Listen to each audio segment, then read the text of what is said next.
സമാധാനിക്ക്. ഒന്നും നമ്മുടെ കയ്യിലല്ല.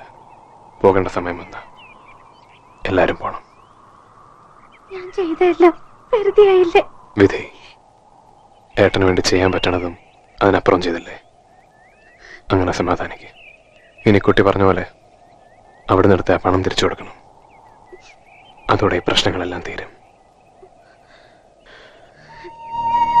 ഏട്ടനില്ലാണ്ടായെന്ന് വിചാരിക്കണ്ട, ഞാനുണ്ട്, എന്നും ഉണ്ടാവും.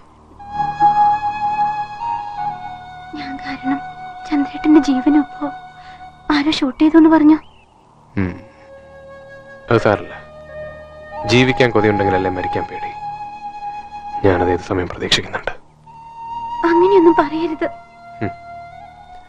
എന്നെ കുറിച്ച് എന്താ അറിയാ? ഈ ദേഹത്ത് ഒരുപാട് മുറിവുകളുണ്ട്. അതിലും കൂടുതലുണ്ട് ഈ മനസ്സിൽ. ചില കണക്കുകൾ തീർക്കാൻ വേണ്ടി മാത്രം ജീവിച്ചിരിക്കുന്നു. അന്നെന്റെ പെട്ടിന്നൊരു സാരി എടുത്തില്ലേ? അതെന്റെ ഇന്ദ്രയുടെ.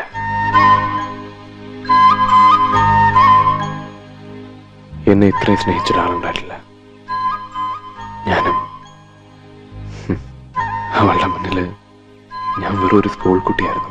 ദേഷ്യപ്പെടും, ശാസിക്കും, ചിലപ്പോ പരിഹസിക്കും. സ്നേഹിച്ച് കൊതു തീർന്നില്ല.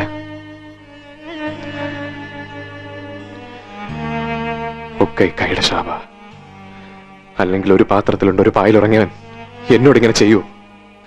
ചീട്ട് കളിച്ച് ലോകം വെട്ടിപ്പിടിക്കാന്നാ വിചാരിച്ചത്. വെട്ടിപ്പിടിച്ചു. കിട്ടിയതുപോലെ തന്നെ പോയി. അനുഭവിക്കണം. ജീവിതം വെച്ച് പന്നി മലത്തിയവന്